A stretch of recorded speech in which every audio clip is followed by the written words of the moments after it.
Okay. I think we will have to make a start now. Thank you, those who managed to come back after coffee break. I hope you enjoyed it.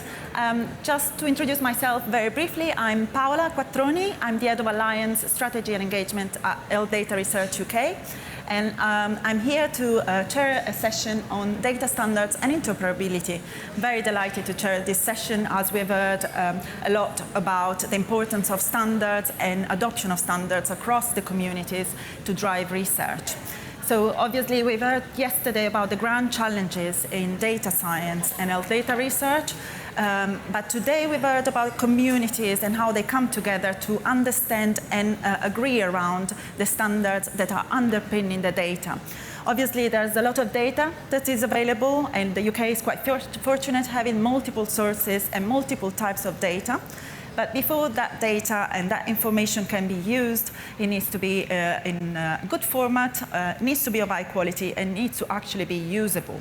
I think the session of today is really about usability of the data and the work that has been done across different communities, but also across different research teams and also partners from different organizations, industry and academics and professionals alike.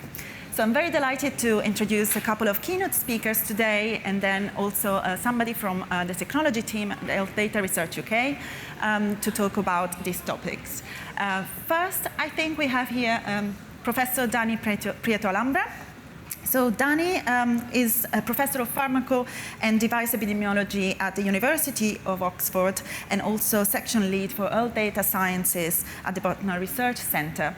Dani is also a co-director for Darwin EU project, which I think we'll learn more about in a minute. He's also a co-lead of research team that is more than 30 people working on real-world data and real-world evidence, and has been involved in the use of the OMOP, or Observational Medical Outcome Partnerships Common Data Model. So I think that's been mentioned yesterday and today, and we'll learn more about it today as well. And I'm going to just, without further ado, just make a start and introduce you to Dani. Dani?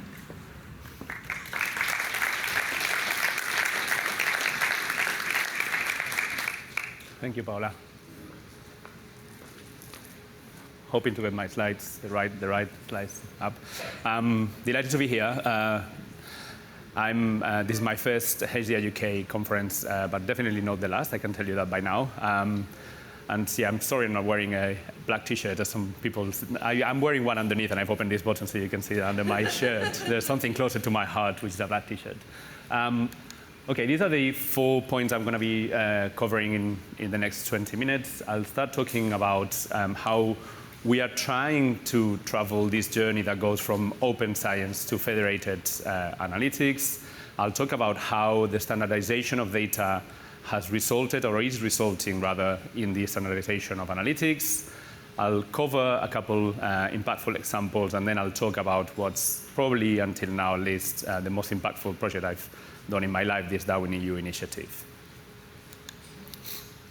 So if I start by covering why open science and why we are moving to standardized and federated analysis.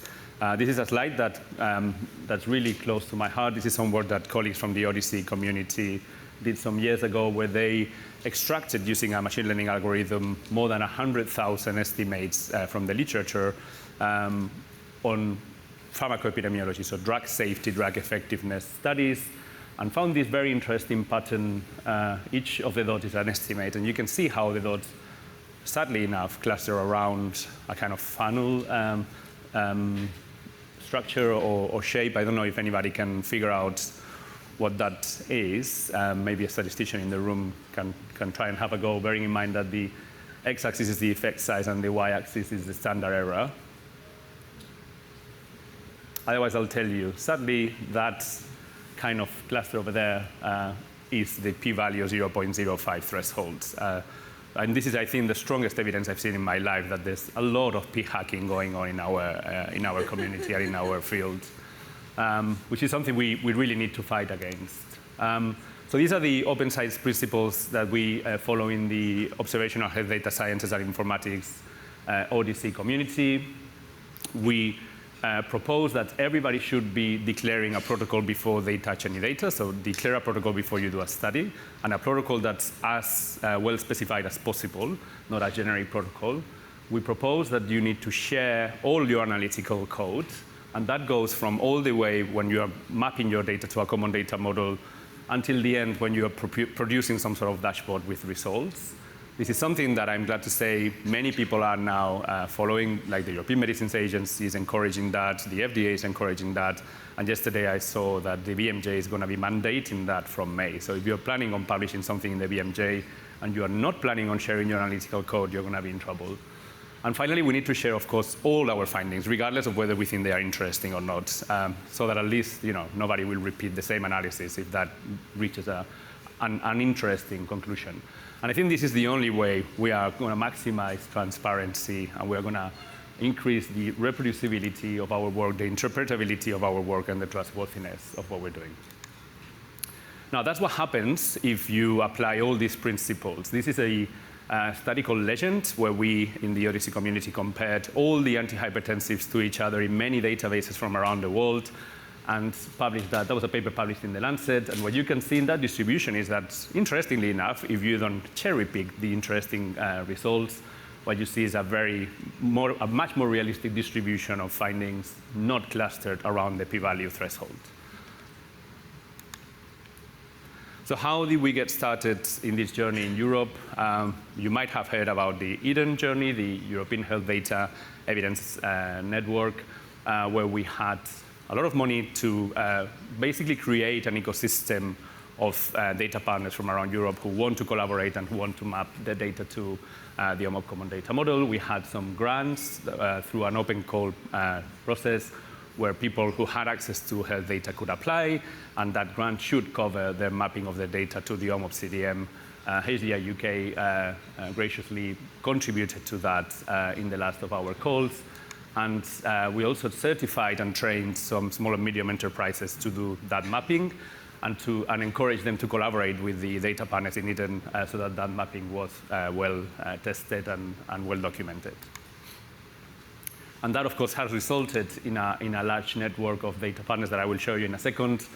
Before I do that, just to show you the OMOP Common Data Model, I'm not going to spend any time on this. The OMOP Common Data Model is just a data model, and I think there's loads of people here who have a lot of expertise with this Common Data Model. The reason I really like OMOP versus other options that exist is that it's patient-centric, tabular, extendable, built for analytics, and it has a relational design. And very importantly for me, it's managed by an open science community, which means that when we need to change it, we can change it in a very rapid manner, as we did, for instance, during the COVID pandemic, when we didn't have something like a PCR test for SARS-CoV-2, and suddenly we had to create code for that, and that happened pretty much overnight.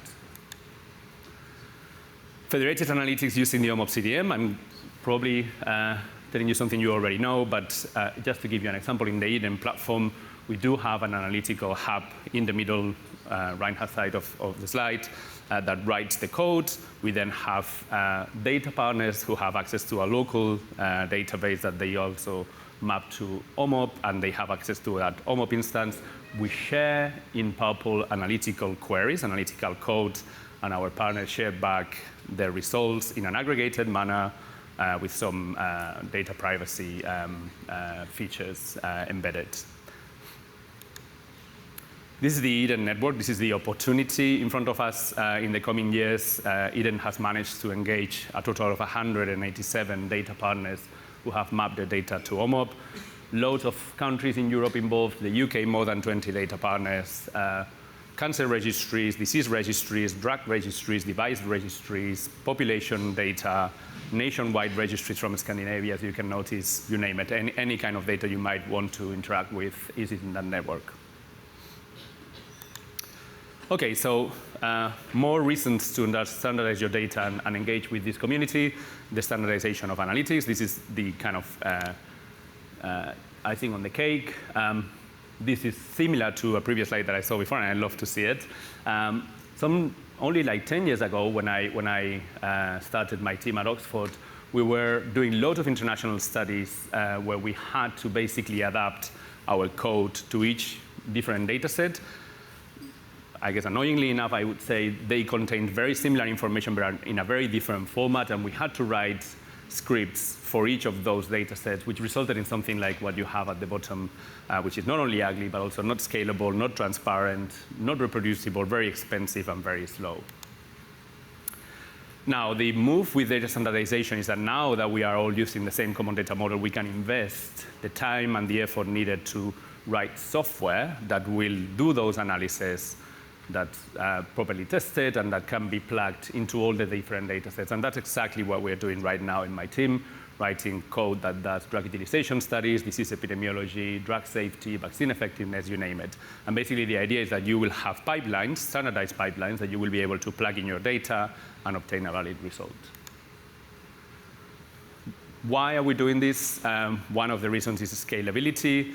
I'll tell you more about Darwin in a second, but just to give you the kind of development side of things, this is a project, an initiative, as we like to say, where we are scaling up and aiming to conduct a total of 72 studies this year. And every time I say that, I get goosebumps. And we will need to scale up even further in the next 2 years to more than 140 studies per year. The way we are tackling this is by dividing studies into 3 different components. The ones that are fully standardized, so these are studies where everything from the research question to the report can be standardized, and that's what I'm depicting as this kind of IKEA house that you can see there. We have the complex studies where there's pre-specified things like, we will be using typically for our drug safety a new user active comparator cohort design, but there are things that will need to be written and checked. And then there's the very complex designs, and you can see the bias and where I am from in that picture, I guess. That's a building that has been built for the last 4 generations of people in Barcelona, where I am from. Okay, so off-the-shelf studies, basically we have this catalog of standard analytics that you can check in the Darwin EU website, where we pre-specify what are the types of studies that the regulator wants to do and how do they want to do them. So the EMA has been meeting with us for over a year, writing this together and co-creating this. And basically we have 4 types of studies that we do: patient-level characterization, patient-level drug utilization, population-level drug utilization, and population-level descriptive epidemiology. Complex are somewhat pre-specified, but as I said, with the opportunity to complicate them and write some code against that. And this is where we are typically looking for causal inference, looking at things like comparative safety or effectiveness with the usual cohort designs and self-controlled designs. An example of studies that we are getting repeatedly for the off-the-shelf analytics: population-level disease epidemiology. We are being asked to look at the prevalence of rare diseases, to look at background rates of potential adverse of special interest, so the regulators can monitor that against the observed rates that they are getting. Patient-level disease epidemiology, this is where we get a cohort of people with a condition typically, and then characterize them and look at what happens to them over time. And this is typically important to look at natural history or prognosis, and also to look at current practice, what kind of treatments are people getting. Population-level drug utilization, this is where we look at the use of medicines over time. And finally, patient-level drug utilization is where we look at the use of medicines in a cohort of people. So at the patient level rather than the population level. Hopefully straightforward to understand. We at Oxford co-lead the development pillar together with Erasmus Medical Informatics, and we are developing all this tooling that for now has focused on the off-the-shelf studies so that we can do those studies very quickly in a reproducible and transparent way. We have packages out there that you will find in CRAN and in our GitHub, like a package called incidence prevalence, which I guess you can imagine what it does. A package called patient profiles for characterization of cohorts, a drug utilization package that does drug utilization studies, and so on and so forth. And many more will be coming and being made public in the coming weeks. When we develop software for Darwin EU, we follow the usual agile principles and the usual testing and processes, but we also do some benchmarking and some, I guess, phase validity studies. This is a study where we replicated a previously published study. This is a paper we published in the BMJ looking at background rates of adverse events of special interest for the COVID vaccine. We replicated the study. On the x-axis, you have the incidence rates from the previous study that used bespoke code, and on the y-axis you see the results using our incidence prevalence package, and you can see how those match up entirely.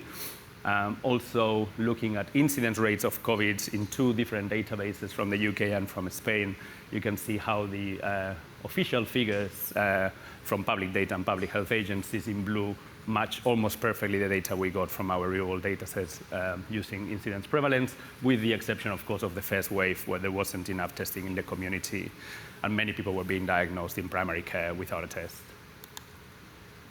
We look at software performance and we benchmark this across different databases. As you can see here, this package is very fast and performs really well. And we do software review. So we have packages that help us understand the complexity of the code we're writing, the dependencies, and to review the code that's being written. And finally, we disseminate our software. All our software is in the open, it's open source, but also it is being disseminated not only in repositories like CRAN, but also when possible in the form of manuscripts. This incidence prevalence package got that publication in the Pharmacoepidemiology and Drug Safety journal, which is a very common and well-read journal for regulators and pharmacoepidemiologists. Okay, I'll cover in the next 6-7 minutes some examples, and then I'll also talk about Darwin EU. So basically, the first example I'll cover is how we created a federated network of databases to do COVID studies during 2020. Colleagues from the US, from Europe, and from Asia Pacific rallied together and collaborated and contributed to this effort. And we published many, many papers, but I'll just highlight a couple. First one was this drug utilization that we published in preprint in 2020. The peer review process took much longer than that, but it ended up in the VMJ, where we were looking at the use of medicines that had been repurposed to treat COVID around different parts of the world. And you can see gross heterogeneity in the use of things like hydroxychloroquine or steroids, which we now know, had very different effects on the management of the disease. And a second one, this is a study that we did looking at the comparative safety of COVID vaccines. We wanted to really learn whether the adenovirus-based vaccines versus the mRNA-based vaccines had different profiles in terms of coagulopathy. There had been a lot of papers and many publications looking at vaccinated versus unvaccinated populations, which is problematic from the confounding perspective. So we wanted to do this comparative new user cohort study. We use complex kind of pharmacoepi methods. I guess what I wanted to highlight here is that we use for these data from 6 European countries, including the UK and also from the US. And we had many, many millions of people vaccinated and ended up basically demonstrating what we kind of thought was the truth. And you can see there, which is an increased risk of thrombocytopenia and TTS in the adenovirus-based vaccinated people compared to mRNA-based ones.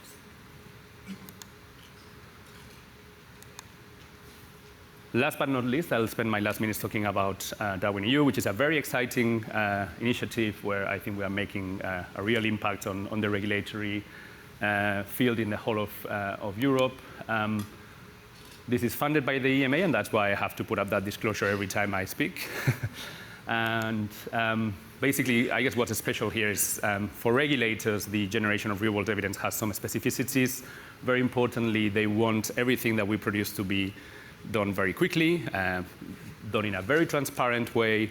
They want this to be scalable, and they want it to be fully reproducible. And with this being an EU initiative, of course, they want, where possible, for the data to be representative of different EU regions. We work in this federated manner, where we have a coordination center led from Erasmus Medical Center with Oxford University, IQVIA, Odysseus as subcontractors.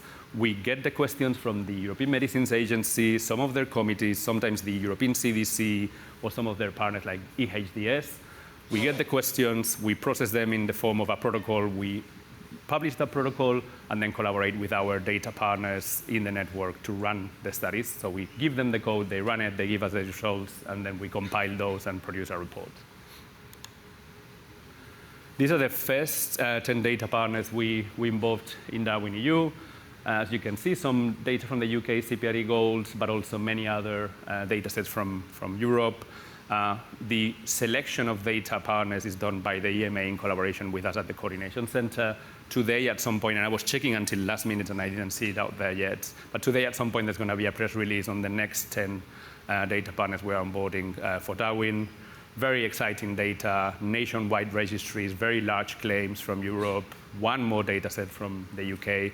So monitor the EMA website today and you'll find out what are the next 10 partners that we are engaging.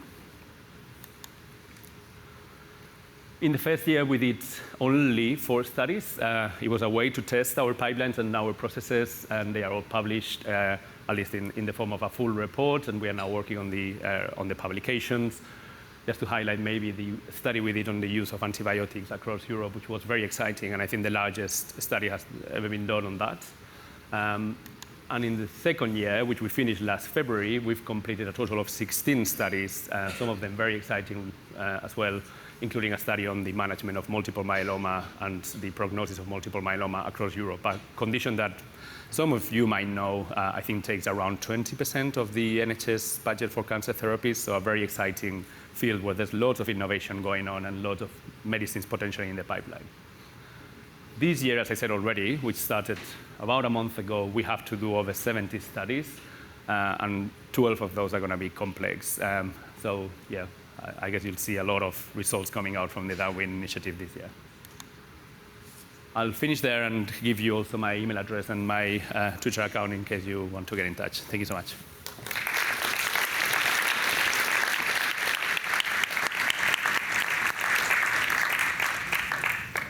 Thank you very much, Danny, for a fantastic presentation, and thanks for all the work that you've done on OMOP and actually demonstrating the impact of using this map data, and in particular, congratulations on the work with the European Medicine Agency that shows the impact on regulatory sciences as well. So we have a few minutes for questions, so I am going to open up to the floor for any questions from the room, if there are any. There's one there, if the microphone can go there, please.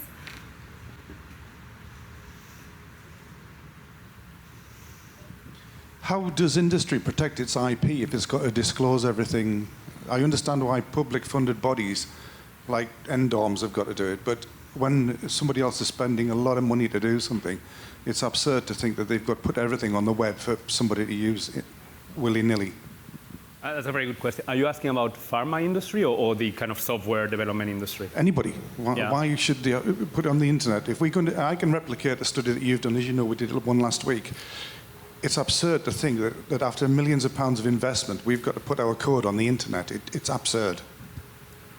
Well, I guess that's your position on that topic. There's many people who disagree with that, starting with the European Medicines Agency, many other regulators, and many academics and high-impact journals like the BMJ now. So for pharma industry, I'll answer the pharma industry question first. Pharma industry is not involved in the Darwin EU initiative, so this is all fully funded by the European Commission, so they don't have a saying on this. For the software industry, I think you need to find ways to make your code available for reproducibility purposes while preserving your IP. And I am not an expert in that, and I don't pretend to be. I'm not vested in that, but I know there are ways to do that, and that's where we need to work. I guess there is a list. I know someone from IQVIA here that could speak about it. There are ways to do that. I'm just not the expert to answer that question. Totally stifle innovation in what we do, particularly AI and other things. You cannot do what you're proposing. Well, we're clearly doing it, so we can. Thank you. Any other question from the floor?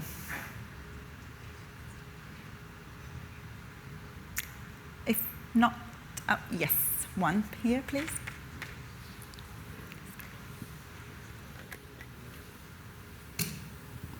Great talk, Danny, and beautiful picture of Barcelona.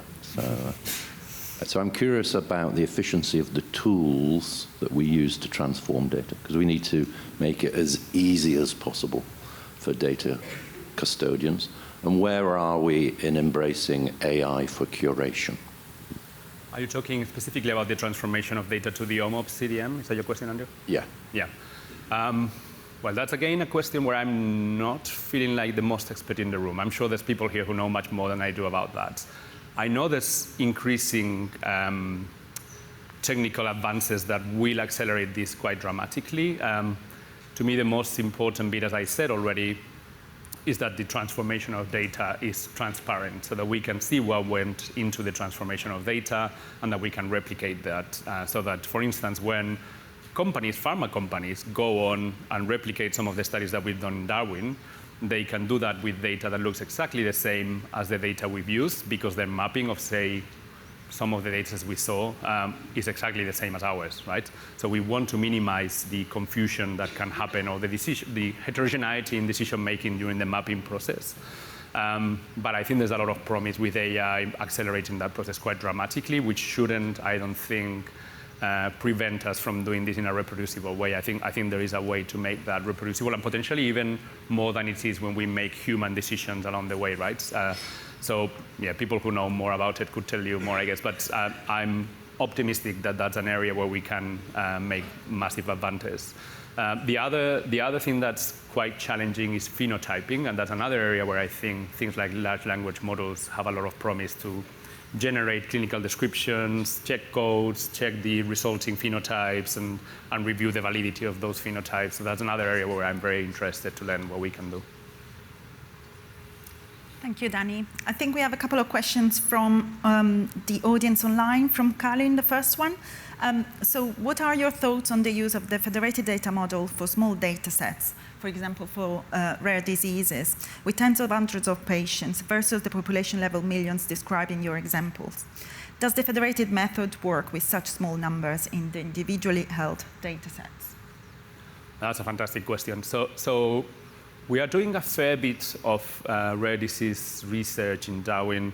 Most of it is characterization, not so much looking at the effect of medicines or devices or vaccines. I think that is an area where we need to do much more methodological work to understand whether the current methods are fit for purpose, because there's an increasing interest to do research into rare diseases. So yeah, I think there's a lot to learn on that. For now, what we're doing mostly is characterizing those populations.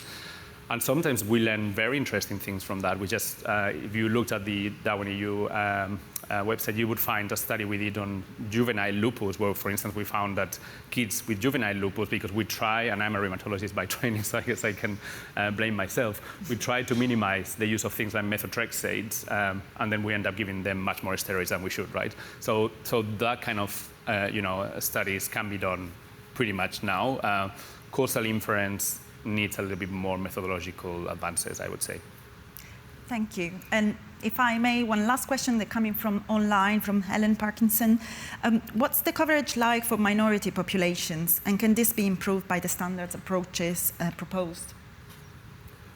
Another great and very important question. I don't think we have paid near enough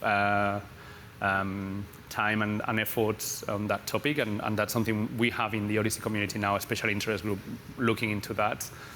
We can definitely do a good job. In my team, we have Sarah Khalid, who's collaborated with you guys to look at the presence of ethnicity data in NHS data. It's just a matter of, I guess, putting more effort into that and mapping the data and having the right standards for ethnicity and looking at that. I think the data has a lot of ethnic minorities, because ethnic minorities use the NHS all the same, right? And the same will be true in Europe, but we're just not using that near enough. So I think that's definitely an area for improvement. Thank you, Danny. I agree, and there's a lot of work ongoing in the UK looking at ethnic minorities and other types of minorities, so standards in that space is definitely one area that we can explore together as well. So I think we run out of time, and I just want to thank again Danny for presenting today, and he'll be here during the day, so please go and speak to him as well. Thank you.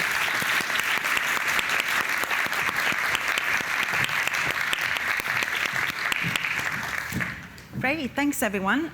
Now the next keynote speaker is going to be Peter Goodhand. Very happy to welcome Peter to the UK, first of all, because he's coming from Canada, so thank you for joining us today. It's also a great pleasure, I think, for me in particular, working for the UK Health Data Research Alliance, to welcome the CEO of the GA4GH, the Global Alliance for Genomics and Health, because all of the work that we've done to create a UK alliance with data custodians and others was really inspired by the model of the GA4GH, so a pleasure for me personally. But also just to say, as a way of introduction, so as I said, Peter is the CEO of the GA4GH since inception in 2013, I believe. So he's been there since, and he created the alliance. And he's also, he was before that, he was the president CEO of the Canadian Cancer Society, and then he's worked in the charitable sector, but also had several executive positions and has more than 20 years of experience in the medical technology industry. And yeah, just that's it, I think, for now. And please enjoy the talk. Thank you. Thank you. And thank you to Andrew, Emily, for inviting me here to speak. It's a great pleasure. And although I came third in the long-distance travel stakes last night, as Andrew announced it, Australia, Singapore, Canada, and it was 3,443 miles to get here. But in a sense, some of you might pick up a little bit of an accent that doesn't sound Canadian. I was born 12 miles away from here, long time ago, so the accent's soft. The other thing is no black shirt on top, underneath, because I don't have the credentials to wear a black shirt in this room. My role is very much about organizing people and collaborations. So, this has been a journey, and I will take you through how we got to where we are today. First thing to understand, in genomic research, there is a long, decades-long tradition of international collaboration and sharing from the beginning.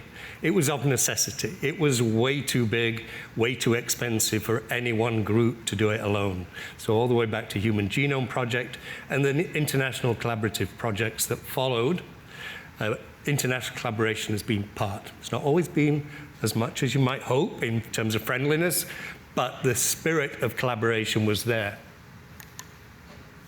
So the Global Alliance was conceptualized in 2012 and brought to fruition in 2013, really driven by the drop in sequencing costs. So the recognition from the global elite research institutes that were doing genomic research and had been part of all those projects I just showed, that the world was going to change because the cost of sequencing was coming from $1 billion to $1 million to $1,000. And at that point, it would move much more democratically across the world and into healthcare. From the beginning, it was never about bigger, better genomic research. It was always about making that research impactful and relevant to human health. I think when we started, there was a lot of shaping around some very early principles. They've actually managed to stay, we've stayed with them, but I will say that the emphasis has changed. And the biggest change over those 10 years has been around a word we've heard many, many times yesterday and today, which is federation. We basically didn't say that word in the beginning. We knew it was there. It will probably come into play. There was almost no genomic data in the cloud back in 2014, and NIH actually prohibited all its data being in a cloud. Scientific collaborations, though, beyond genomics have grown from this map to this one, and I think if we could fast forward to where we are in 2024, we'd see an even greater degree of international collaboration on research. So this should enable us to do global learning for health. But there are some real challenges, and I've been listening to many of those that apply here in the UK for the last couple of days. But research, and particularly genomic research, can essentially be conducted in one language, English, although not always, but most of it can be conducted in English. It can be done under research grants with different legal systems. When we move into healthcare, the differences around the world, healthcare, as you know, as you're experiencing, as you're living, is a very local construct. And whether that's in the UK or it's in a continent like Africa with hundreds of different languages, healthcare is delivered in a very different way to the way we do research, particularly genomic research. I adapted this from an original picture from you and Bernie with that we need two bridges, we need anchors at both ends of it. If I really took this graphic, and there were a few changes I was going to make to my slides this morning, but after Carol's presentation, I said, just leave it alone. Do not change your presentation on the morning of. But really, that healthcare bridge should be 1,000 or 10,000 or 100,000 versions of it. So we can get relatively close on the research institutes. We can harmonize what we do in genomic research, but we have to recognize that across the spectrum of healthcare, it cannot adjust to our world. We have to adjust to its world. And I think the other thing you've heard so many times today, trusted research environments, is key to bridging these worlds. I owe Baron Mons the credit for this concept. He was the first person I heard it from, that data sharing means we're changing the paradigm from copying the data, downloading it to my local environment, to visiting the data from a machine perspective, going there, doing the analysis, returning the results. And this concept is incredibly important when we start to link genomic data, because the historical pattern for genomic data, it was in public repositories, it was downloaded. And that won't work, partly because the data is too big, but the more it gets associated with clinical and phenotypic data, the more jurisdictional issues come into place, and particularly when it's healthcare data. The other huge anticipation we had, and I think we're almost at the turning point now, is that in the future, the majority of whole genomes or exomes will be generated inside healthcare for healthcare purposes. If we can get secondary use of those clinical genomes, we can take the research dollars and not spend them to sequence the genomes, but in order to interpret and analyze and bring new knowledge from the genomes. If we fail, then we'll slow down the progress that we could make. If you want to see it, and I will say it's more aspirational at this point than it is actual, but we've got a great video that we refer to as Anna and her robots. I don't have time to show it today, but if you want to see the way GFHH visualizes the sharing of genomic and health data globally, please go and look at Anna and her robots. I think in the beginning we had a very linear left to right perspective of research, basic research, all the way through to routine healthcare. And increasingly we've seen it's not so much a left to right continuum, it's much more of a learning system, and we should be as focused on bringing the knowledge into healthcare and out of healthcare rather than just taking it in one direction, left to right. So this is where the GFHH standards, by now there are over 40 products out of GFHH in the last 10 years. Several of them are on their second version or more, but these standards intersect at different parts on that continuum. In terms of us and our growing up, I mentioned we started back in 2013, and I think for the first few years we were like any startup organization. We were trying to find our purpose, trying to build the plane and fly it at the same time. We almost denied we were a standards development organization. We felt more like a social movement. When you and Bernie arrived as chair in 2017, that changed. We got much more structured, disciplined, and recognized we were a standards development organization. And that's when GFHH Connect happened. We checked in 2020, are we doing the right things? What should we be doing next? And we looked both internally, and we had an external gap analysis conducted by Heidi Ream, who has just replaced Ewan as chair of GFHH, and Andrew Morris, who gave his time and energy and expertise to look at what we were doing and say, here are some major opportunities or gaps that you need to fill. And out of that analysis that started in 2020 and really was looking at the next couple of years, through to 2022, but as we all know, they were not the most typical years we've lived through. But the real feedback was don't spend too much time and energy developing more and more new standards. Rather, find ways to make them work together better. Find ways to make them easier to implement in multiple settings, including when you don't have a 20-person bioinformatics group who can take a very raw standard and implement it. So make them easier to implement, make them work together, and move closer to healthcare. In a sense that we said we wanted to do it from the beginning, but in fact we needed to do some real practical things to make that happen. So they move closer to healthcare. Which is in part why we this is the third of our strategic partnerships. So as we've scaled, we've realized we can't deal, even though we've got a great group of driver projects, which I will show you next, we can't scale by doing everything ourselves. So the best scaling operation we've had in Europe, where most of the GFGH standards are implemented in a large setting, is the project that Carol described earlier, the Genomic Data Infrastructure Project, driven by Elixir, but leveraging a significant number of GFGH standards. So Elixir was our first strategic partnership. The NIH, writ large, across all its institutes, was our second. I think we have to call that one a strategic relationship, not a partnership.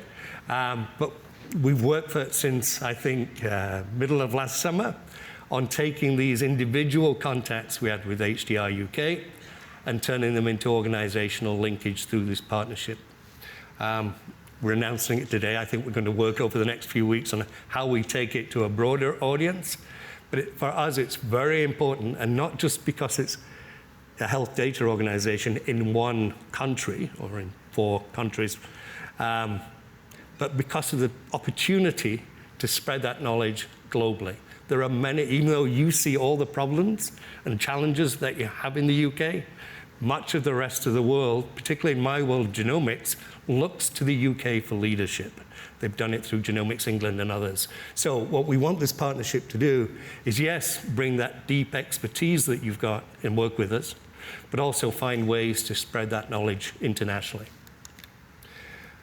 We've had these individual areas of interest and commonality with infectious disease, ethical preparedness for pandemic response, and the experiment. All of those things typically came out of the work we were all doing in the area during the pandemic, and we were one of the first organizations to sign on to ICODA. So we found some areas of interest. In doing that, and particularly now when we look at TREs, we can see all kinds of other areas where we can collaborate and be stronger by working in partnership. Another key thing to understand about GFGH is it doesn't do research, it doesn't have data itself. But we did not want to be a theoretical standards organization, so we need to ground ourselves in the real world, people who have real world challenges and opportunities. So today we have 28 what we call driver projects, and they're the ones who say these are the most important things in our system. Hopefully we can get to them early while they're still shaping their environment. These are the things we need. It's so important to us, we will embed some people into GFGH work streams and collaborate with you. And then a broader group within those 28 will typically say, it's not critical, it's not mission critical to who we are, we can't help develop it, but once you have done, then we promise to be early adopters if at all appropriate. So those 28 driver projects are a significant fraction of what we know to be over 200 genomic data sharing initiatives worldwide. And when we think of those that are most closely connected to health data, those 4 alone represent 3 million genomes. So we've gone in the space of 20 years from 1 human genome to these groups alone, and I would estimate we're into at least 5 million whole genomes around the world, but those 4 alone are 3 million in terms of their commitment. Not all there yet. We also have communities of interest, and these are not the working groups that are developing the standards, they're not the driver projects, but within those driver projects, they typically will come and say, we're in the world of cancer, we're in the world of rare disease. We know 4 or 5 other driver projects are in the same area. So they come together within the GFGH, much more focused on real-world applications, implementations that cross a disease area, and typically they'll then say, and there are some really important people missing from this community on an international basis who are not one of our driver projects, so how can we invite them and bring all the knowledge together? neuroscience being the most recent one of those. But from the very beginning, our strongest clinical foci would have been cancer and rare disease.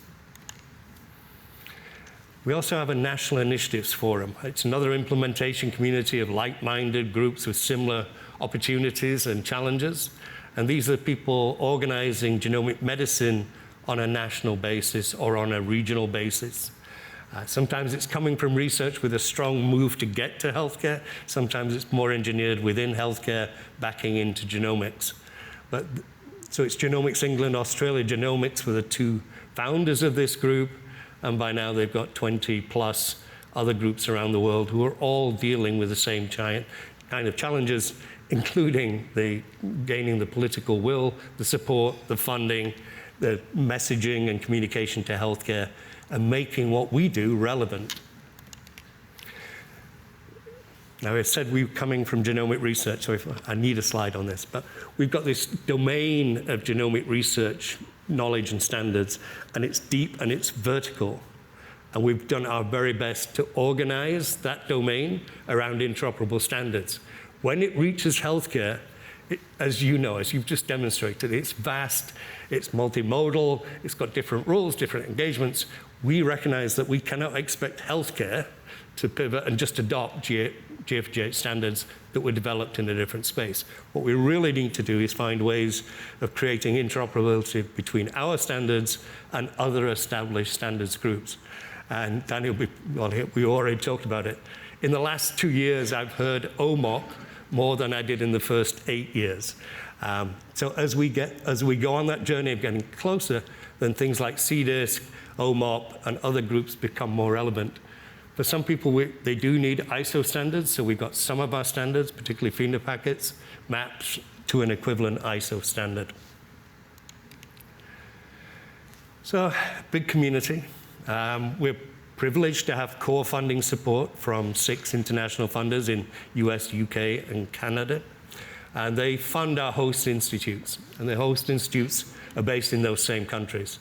We can get solid fundamental support for the staff. There's about 23 staff who are all employees of those host institutes seconded to GA4GH. But they're actually a tiny fraction of our workforce. So between the driver projects and volunteer contributors, we're talking more like 450 individuals contributing to our work, of which a couple of 23, I think, are paid to do it. And everybody else, it's either a fraction of their paid job or it's pure volunteer work. 44 GA4GH products by now, 200 plus implementations, and that probably is light because we tend to be, one of our most difficult challenges is knowing who's implemented what standards in which settings. 28 driver projects I mentioned, hundreds of individuals, 500 member organizations, of which about half are industry, and active in over 100 countries.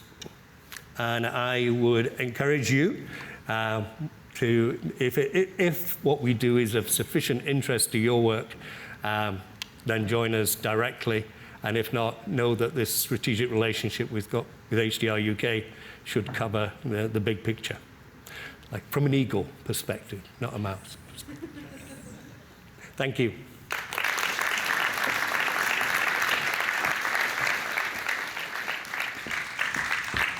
A big thank you, Peter, for this fantastic presentation and for telling us a little bit more about the journey of the GA4GH and all of the collaborations ongoing. Important to link up all of the standards as well. So I'm going to go straight to the questions because we're running out of time. Please, who wants to go first? While you're thinking, I do have a question.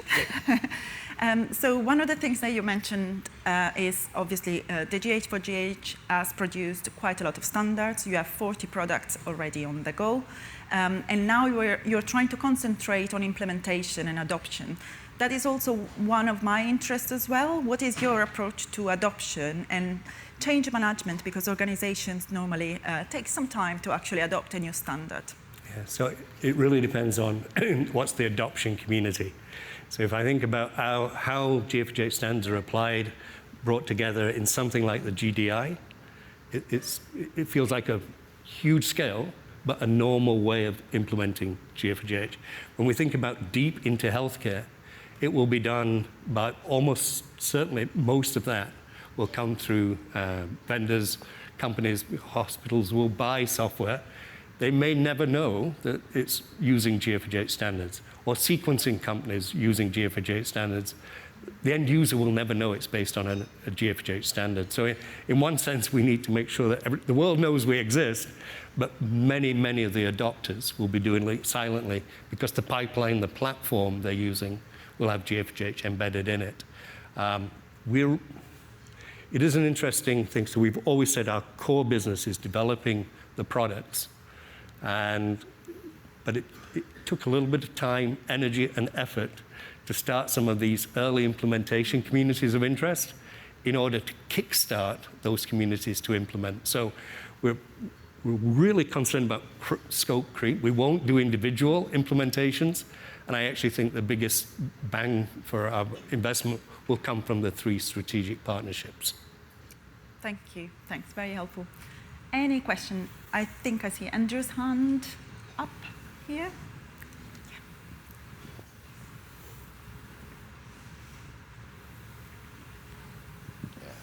Welcome home, Peter. So I'm curious, is there any learning from other standards making organizations? For example, W3C are crusaders for web standards in terms of accessibility, internationalization, privacy, security. How do they work, and how do we put rocket fuel behind this if we had limitless resource? And it's budget day, so we're all hoping for limited resource. The thrust in Carol's principles. Interestingly, you picked W3C. So we said in the very beginning, back in 2013, we will model ourselves on the W3C. That's where the concept of host institutes come from. They have at MIT and then regional ones. We've not been as effective at getting regional host institutes around the world. It would be great if another couple of countries could agree that we'll support a host institute. Getting international research dollars to cross borders is almost as difficult as getting health data to cross borders. So NIH will do it, Wellcome will do it, but typically national level funders want to be able to support activity inside their physical boundaries. So I would love us to have another couple of host institutes. The next one that's most likely to occur is in Canada. It's in McGill.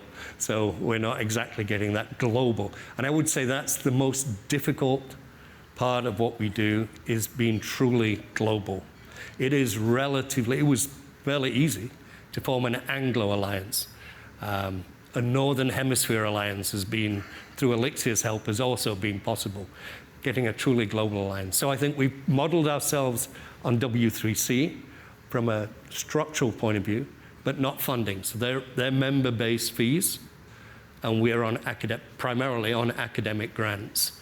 And that was partly to ensure that commitment to open science, open standards. So, and moving quickly is where we try and be different. That's why we were in denial in the beginning. The field is evolving so quickly. The technology is changing, the genomic knowledge is changing. If we were more of a traditional standards organization, by the time we developed a standard, it would already be obsolete. So I think that agile thinking, that coming from the community, that sense of get something out there that works, now improve it as we go. Perfect, thank you. One last question? I can see one here, thank you. Thank you. You just mentioned that the world changing, and it's agile, and it's advancing very fast, what you have seen in the last 2 decades. So now, considering that fact and also moving it forward, where do you benchmark with all these kind of things that's been doing, and then what's going to come on board with various other places across the globe? But then you have to benchmark somewhere to see where you are and where you go, and then where you intend to move on, and how you address all those other challenges with the legislations, with the policies across the government and stuff. So how do you manage to address that? Yeah, so thank you for the question. I should have also stressed that we're not just the technology standards. About a quarter, almost a third of what we do is actually in the field of regulatory and ethics. And I would say that most of the challenges to truly collaborative data sharing have not been technology. In the last 10 years, technology typically has not been the rate-limiting step. It's all the other stuff. So we have a very big group that's focused on regulatory and ethics and interoperability there.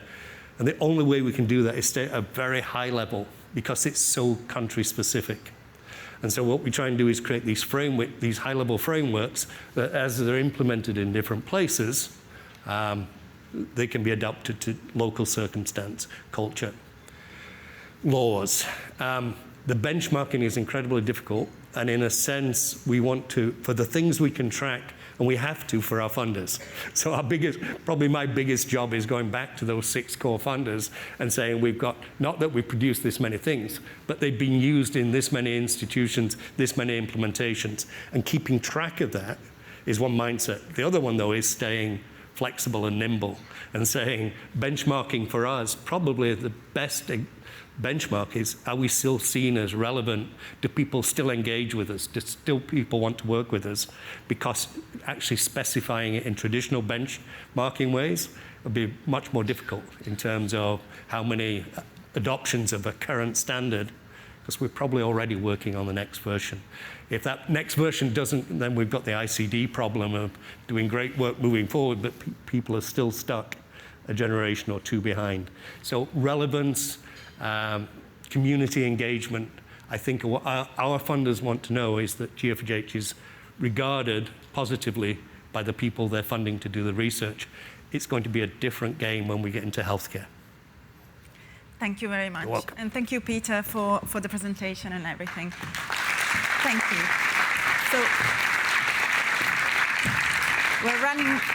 we're running a little bit late, but I think they're giving me 5 minutes more. So please welcome Clara Fennessy from Data Research UK. She's a technical program manager for the Innovation Gateway. So, she's overseeing the program delivery of the products and onboarding as well. So I'll leave it to her to go through the Innovation Gateway and what it does.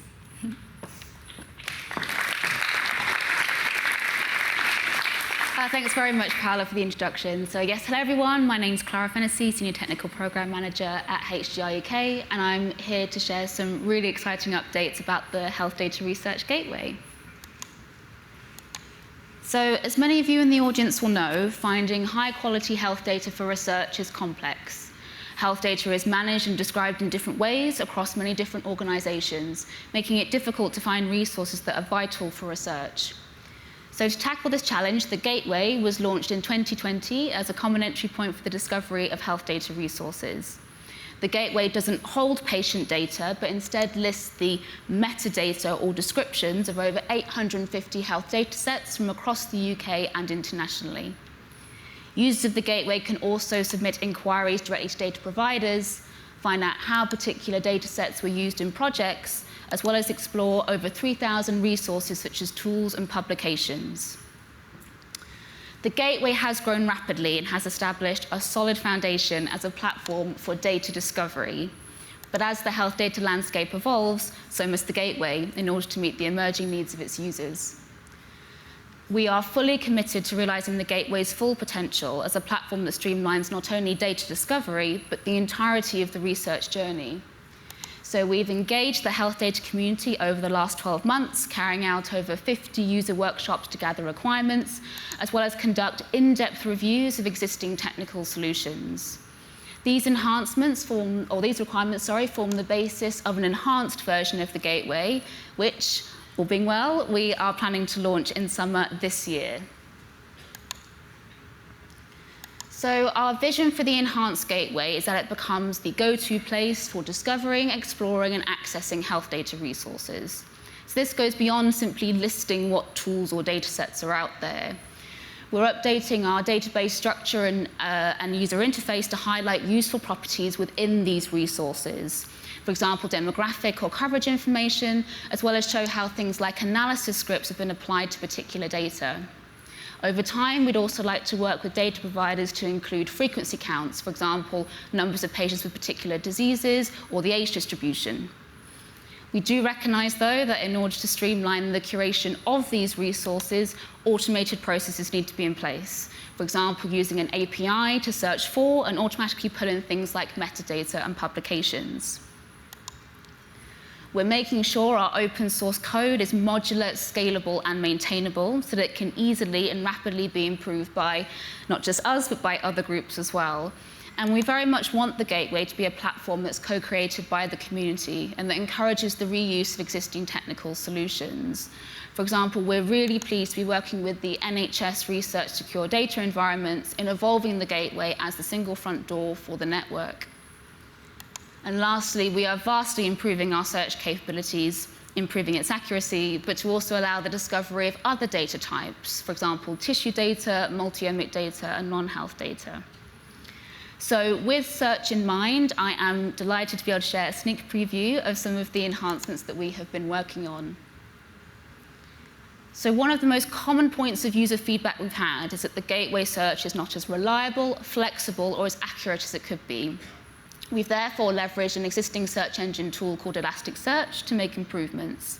So on the left-hand side of the screen, you can see a prototype of the search results page of our enhanced Gateway with our current Gateway solution on the right. One of the ways Elasticsearch can improve the reliability of results is by matching words that are similar, even if they aren't spelled exactly the same. And this is known as fuzzy matching. So you can see we've carried out a search on both gateways using the term asthma. But if I were to misspell asthma in our enhanced Gateway on the left and hit enter, the number of results doesn't actually change. You'll still get results that contain the term asthma. If I were to put in the same misspelling, though, in our current Gateway on the right and hit enter, no results. And that's because our current Gateway is looking at the exact wording that's been entered into the search bar.